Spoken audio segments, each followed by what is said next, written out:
attention please. We're going to kick off the formal proceedings.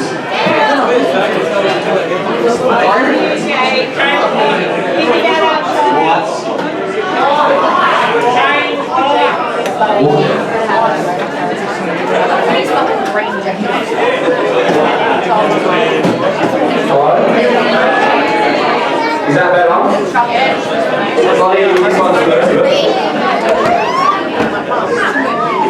Sweet. I'll use this all good.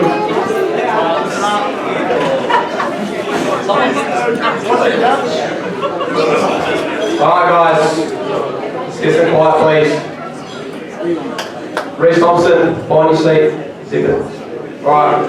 Welcome everyone and thank you for being at the 50-year anniversary celebration. We've got a huge night planned tonight. We're going to hear from some past players. We're going to unveil our 50-year anniversary shirt, and then we've got some members of our current 2025 squad coming up that are going to put on a little bit of a show for us and entertain us a little bit at the back end of the night. As I said, tonight is going to be a celebration of Karuah Rugby League, in particular the 1975 minor and major premiers, the old boys that followed them in the 80s, 90s and 2000s, and our current 2025 squad. In 1975, Karuah Rugby League, coached by Russell Elkin, had a historic season, finishing minor and major premiers with a 23-12 victory over Gateshead in the grand final. Unreal. Shortly, we're going to hear from a couple of players from that historic team, but first I'm going to read a poem written by Don Whiteman. It's titled Karuah's Grand Final. There's a little place, Karuah, not far along the coast, where the folks are good in dinkum, that is no idle boast. For a spade's a spade in Karuah town, they will all tell you so, and when such people welcome you, you find it hard to go. They have a football team, been playing all the years, they're hardly keen on training, and they drink their share of beer. They have their pub and of course their club where everybody meets to talk about past victories, great wins and old defeats. And so it was in 75, minor premiers again, to be beaten in the semi by the mighty Gateshead men. Then Karuah took to Shortland, gave them a thrashing clean, with Gateshead yet to meet once more, and the lads got really keen. So the word went around Karuah town, in Bulletewa and Old Stroud, we've really got to win this time and do our hometowns proud. They lined up on that Sunday, both sides looked apart, as the two teams faced each other, waiting for the start. Said Elkin to his ready men when the coin had fallen fair, into them from tools my boys, and tackle in the air. The Karuah bus had come full up, the songsters never missed a beat, with the only bare space in her being under old Ray's feet. The game was on, got going fast, the Gateshead boys would have taken an early 4-point lead, but Karuah kept improving, to send Manton in the corner and put points upon the board, while the fans in the grandstands raised the roof with the way they roared. So Karuah went in for try to try, Peacock, Woodward and Matthews bolted through, while Danny got another in, then a drop by all the crew. Phil Fraser's boot was aiming straight, put the leather through the post. Karuah took a handy lead to have the Gateshead boys on toast. But Gateshead then got closer, made up their score a lot, to nearly catch Karuah and make things pretty hot. But our boys played on until the end and saw the session out. They rallied like the devil for a 23-12 rout. The drinks went on for several days, it was harder than the fray, but none begrudged the town its due, it was Karuah's day. And so it's on again next year, be it win, lose or draw, our Karuah will be trying, that's for bloody sure.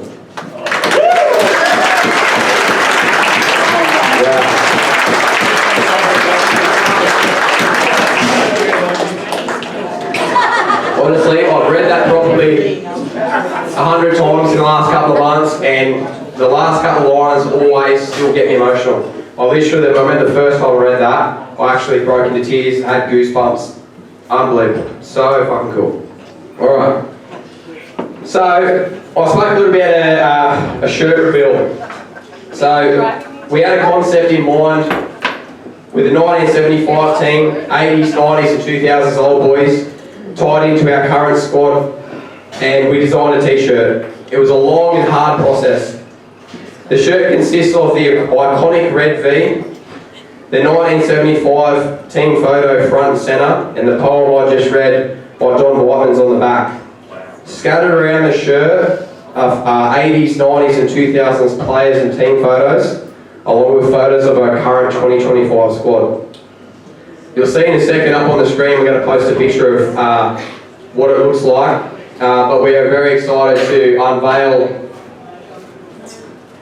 our 50-year anniversary Old Boy shirt. There we go, look at that.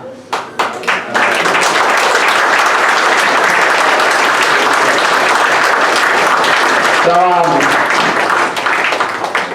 if you got an Old Boys pack and there's a shirt in it, that's what it is. We've got a stack of them already here for those that might want to purchase one tonight. They are here available. We'll leave this one up. Come and check it out. We'll grab a couple more out after the show. Come and have a look at it. Go through it. It's unbelievable. We're extremely proud of it. So let's put our hands together for that.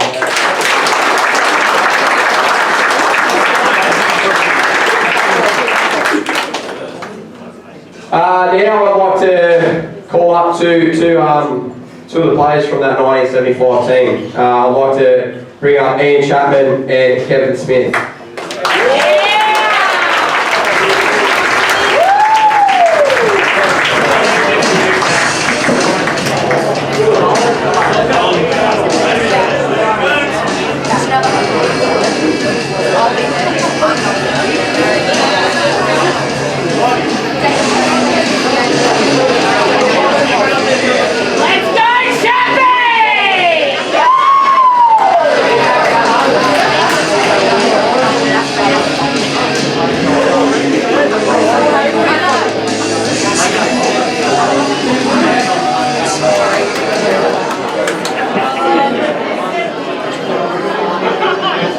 Yours works? Beautiful. That the only thing that works next? Alright, fantastic. Anyway, I'll get on with it. Yeah, I'll let Kev start. He's got a bit of a speech prepared, so let's this is I'm going to be going to great. leave because I've got a bad memory of getting old. My name is Kevin Smith. I first started playing rugby league with Crewe in 1971 when I was 18 years old, except for one season played with Crewe under Royal Pension playing in 1982. I got to admit I enjoyed every minute of it and developed lifetime friendships with all I played with. In 1971, Harold Edwards, Hilton O'Connor and Darryl Johnson encouraged me and other Paul Dealer players to play with Crewe after Paul Dealer stopped building a team in the Newcastle Second Division competition.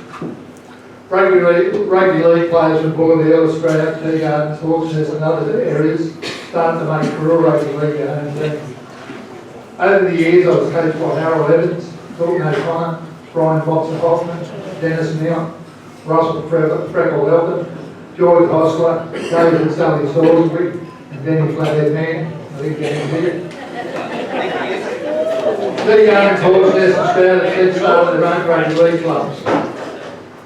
Bulgadale did the reform, but has since closed. I'd like to thank the Crewe District communities, local businesses, supporters, and especially the Crewe RSL Club for the continuous support of the Crewe District Rugby League Club. Crewe District Rugby League team made the grand final in 1972, only to be defeated by Swansea. However, along came 1975. What a great year for Crewe District Rugby League. Minor and major premiers received the John Dunn Cup by winning the Newcastle Second Division Rugby League Grand Final, defeating Gateshead 23-12. Our coach, Russell Elton, or Freckle as he was commonly known, was an outstanding player and tactician. He usually played halfback, but was often seen filling in the other positions whenever it was needed. Russell was currently suffering from an illness and was unable to attend tonight. We wish him all the best in the future. I'm going to read out the names of the 20 players and their playing positions of those who won the minor and major premiership in 1975, as they appear in the team photo. I'd ask these guys just to stand up when I read out their names. First one's myself, so you know who I am. Terry Dew, he's from Stroud, but he couldn't make it apparently. Neil Gardner from Stroud, second row at centre.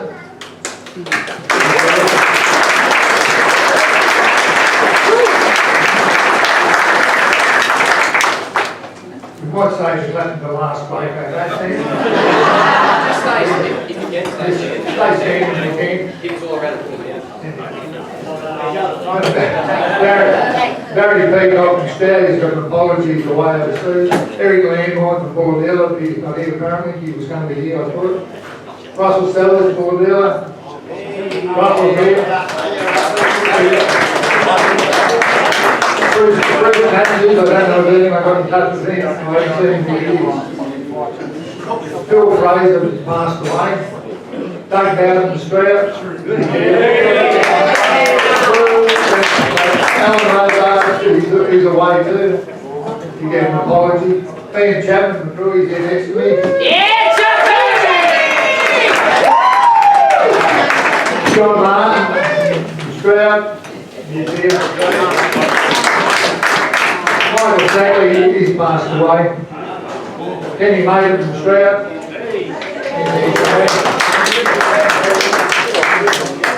And Russell Elton from Gateshead, he gives the apology too. Rodney Goff from Karua. He's away. Kelvin Woodward from Bulladella. Kenny Mann from Karua. And the two other guys have passed away, Harold Evans and Darryl Johnson. Give a round of applause, guys.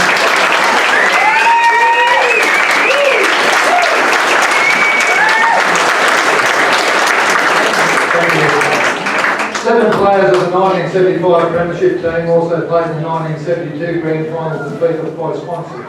They were Harold Evans, Darryl Johnson, Russell Sellers, Eric Landmine, Kelvin Woodward, Doug Bowden and myself. I got sent from the playing field twice during my years at Peru. It's something that I'm not proud of.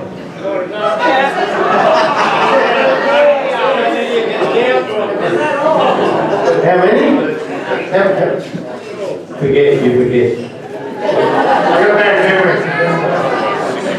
Once against Nelson Bay for a high tackle on their fullback, and once against West Wall. You sound conscious. We get on the law reasons, probably something minor. I was receiving it. Break it arm.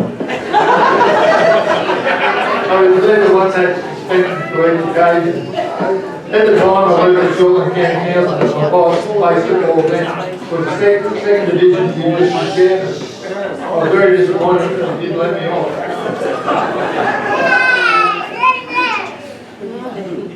That's another memory of years. It's been playing on my mind since it happened back in the 70s.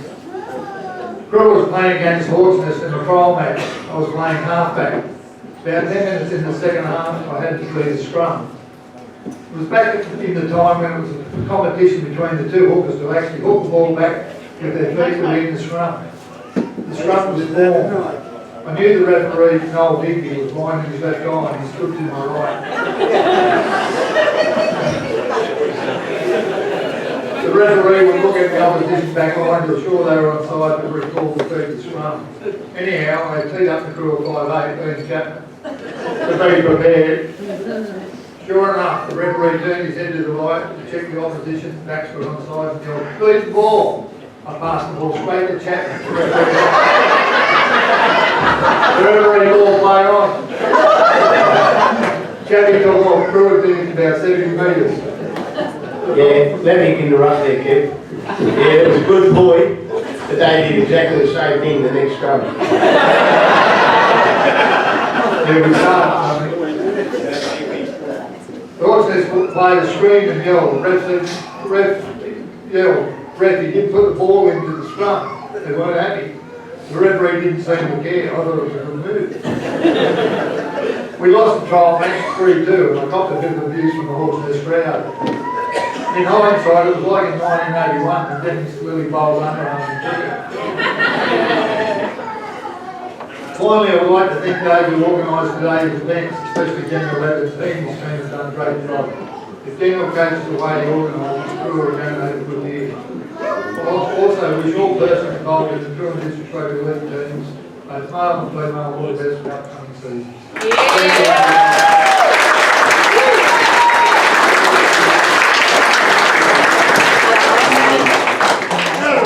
Unreal. Thanks, Kev. That was awesome, mate. Chappie, how about you give us a bit of a background on your career with Karura and when you started, and tell us a little bit about it. Yeah, mate, I'll give you some truth now, okay? We don't even know his real name. Anyway, no.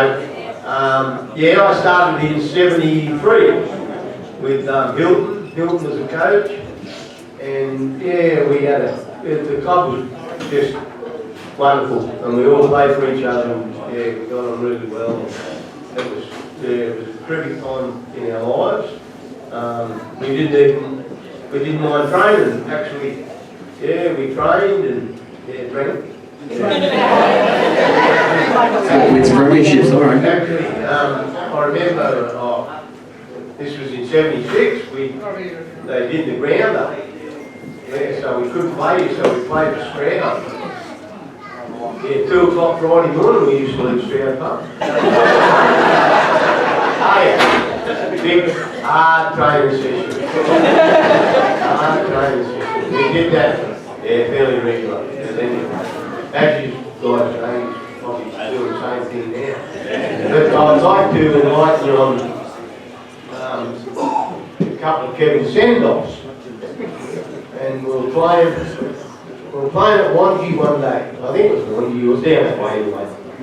And yeah, Kevin's left a couple of mutilated bodies laying around the ground. And the referee got sick of it. Harry Nash, his name was. And he blew the whistle, and they all the referees knew Smithy by name. Smith, come here! And his eyes were still rolling like and he's rushed up to Harry and he's plonked straight on his foot. And he's about that far from his face. Yes, sir. Harry said, get off my foot. Oh, sorry. And he said, now get off the field. That was only one. He was fairly, what they call volatile, yeah, he used to, play up a fair bit, yeah. You got to have a bit of that, Chappie. Tell us about Russell Elkin as a coach, and tell us about what you think made the difference in '75. Elkin was a terrific rugby league player. He came from West. He played all his footy down West. And I think he came here because Taxi Jack, what do you know Taxi Jack? Was his dad, and he lived in the town, and I think that's probably why he came up here.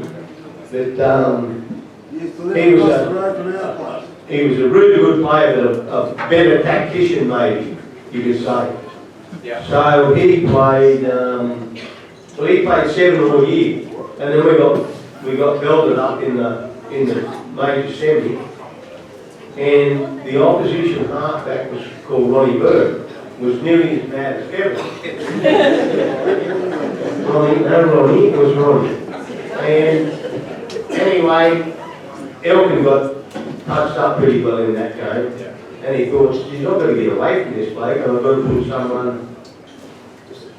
man in. So Smithy went from 3 to 7, I went from 6 to 3, and there was 2 or 3. I think Kelly Woodward. I think Kel played second row a year, and because of his very hard head got put into hooker. Is that correct, Kel? So before the grand final, or before the next semi, which was against Shortland, major shuffle of the team. And he obviously seen something. What was that? I was just saying, major reshuffle of the team in semi-finals. He obviously seen something. No, it was very long. Yeah, wow. Yeah, so we got Big call from the coach, and he obviously made the right call. We got to play on Tuesday night, and he said, right, I'll use the team. And we were all on, okay. Yeah. Unreal. Last one, fellas. I'm going to put you on the spot a little bit with this one. I'll need an answer from both of you. Best player that you played with at Karua and why? I would have to say. You can name a couple of you. Well, first of all, let me say, Smithy used to win Best and Fairest nearly every year. But they changed the name of the trophy. They just call it the best.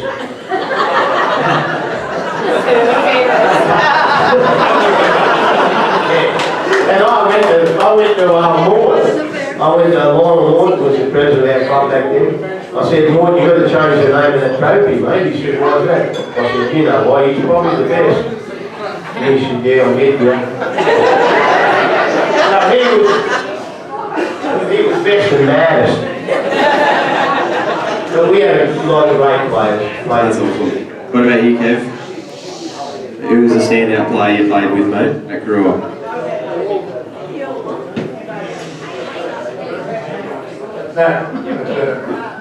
Well, over the years, I played for about 10 years in Karua, and there was a lot of good players there, but we definitely got to say Russell Elton, the coach we had in 1975, was probably the best player that I had anything to do with.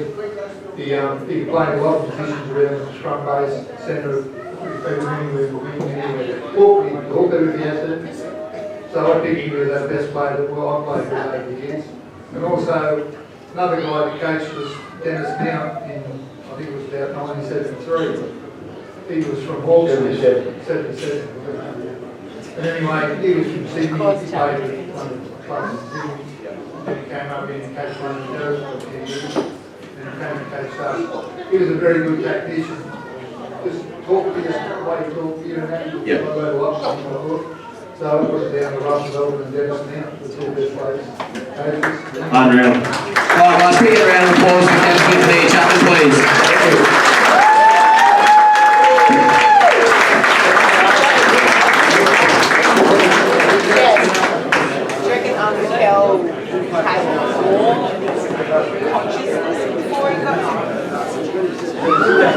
Unreal. Alright. Bit of quiet, please.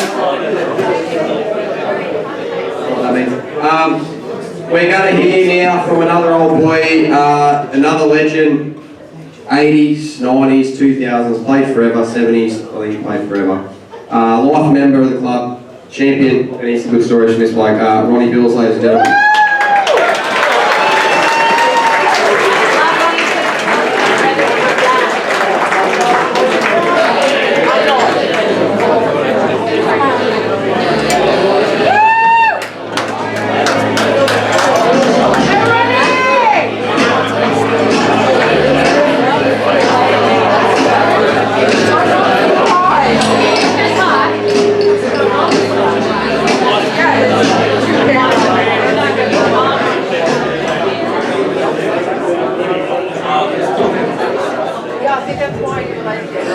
Alright guys, can I get everyone to please be quiet? Thank you. Alright, beautiful. Ronnie, how are you mate?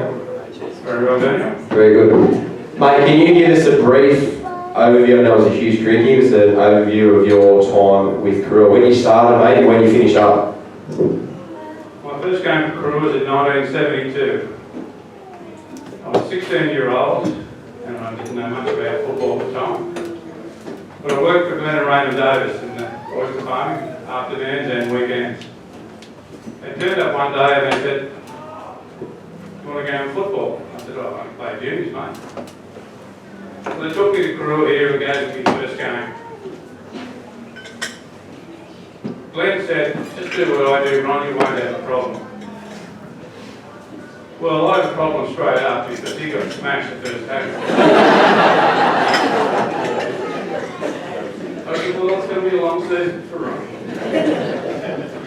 I played 8 games that year as a kid. Players like Daryl Johnson, Kevy, and going to the gym down the road here was some of the best times of my life, and I'll never ever forget it. Even though it cost me a lot of injuries and a lot of pain. My last game was in 2001. I broke my arm and pulled the deal. I wrapped it around a Fiji Nationals head, and I'm actually wrapped around.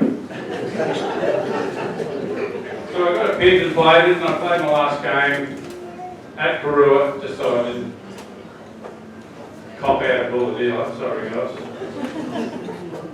It wasn't, I played Stockton, and that was my last game, and I was 45 years old. That's unreal. Wow. So, Ronnie, obviously a long career. Tell us about some rivalries or some notable opponents that he's come up against, some clubs that he's always knew was going to be a tough game. Teagardens was a major problem because you get the draw at the start of the season and everyone knew when we were playing them because they were usually the best side. Bulahdelah were always tough, always hard.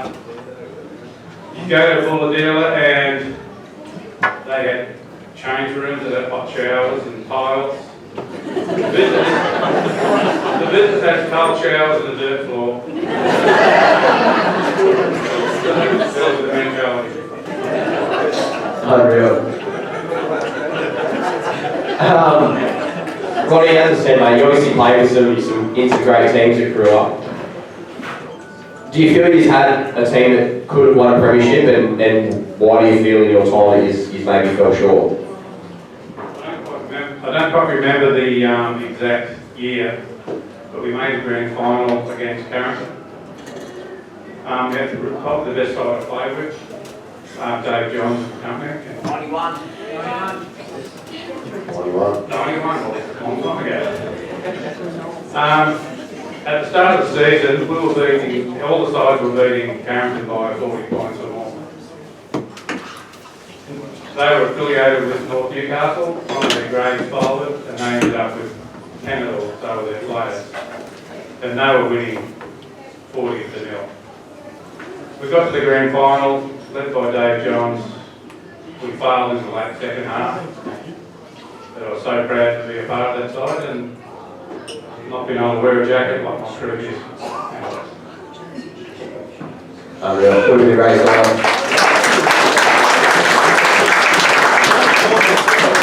You obviously, Ronnie, as we touched on, you obviously played for a long period of time.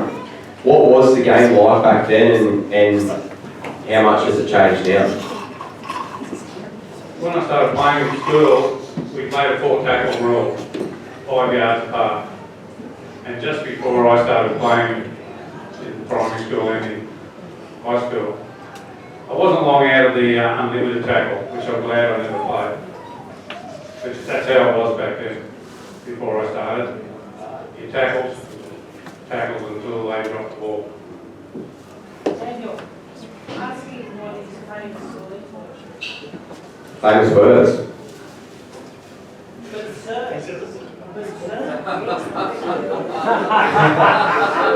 I had a very good affiliation with my referees. I always made sure they had a seat with baskets in their back of their car when they were on. And it worked.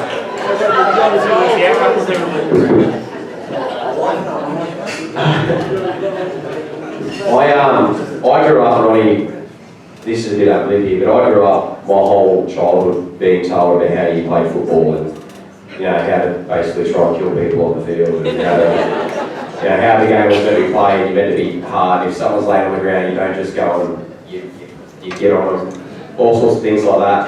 Also, I've heard before people told me that you used to say that you do anything basically to win, and within, you know, you had gamesmanship. You obviously had the refs on your side. You had a chat to them based on what we're hearing here. Basically. I just wouldn't give up. And sometimes some of my own teammates got to get off me. I actually punched a guy one day at Karua. I said, if you miss that guy again, was Alan Rozard, which I hated. He missed the second time and I dropped him.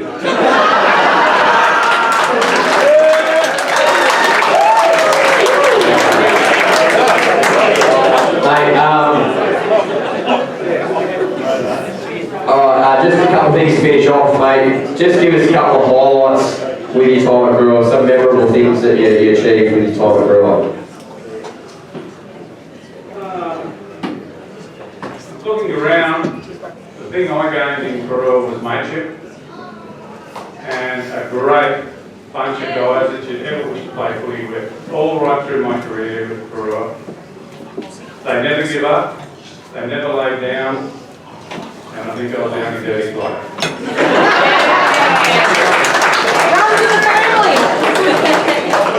Last one, Roddy, same as last seven blokes.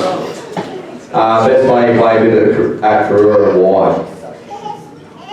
I played with some really good footballers that could have played any grade, but Steve Robertson was just the best footballer I'll ever get played.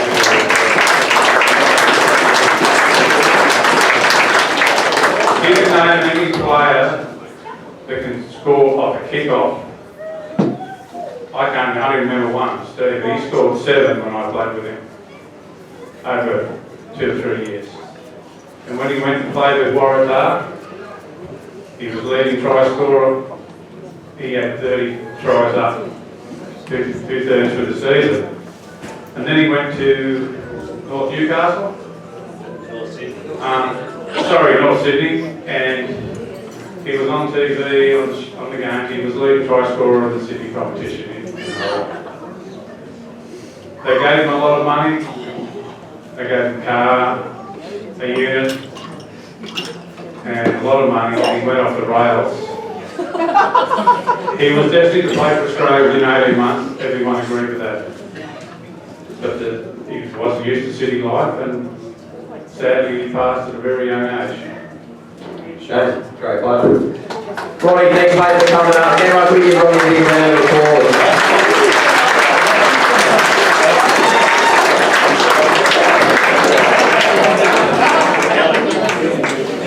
One last thing, proudest moment of my football life Yes, guys, listen up. This is pretty special. was running out on the Crewe ground with my 2 sons, VJ and Mark.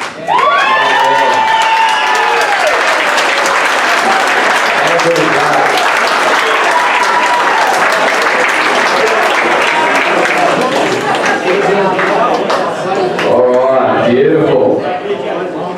Okay, so now guys, we're going to do something a little bit different. We're going to have a little bit of fun now. I'm going to call up some of the current players to the stage. They're going to be in 2 different teams, going to play a few games. Team 1, we've got Ryan Saunders, Jake Langdon, Brandon Thompson.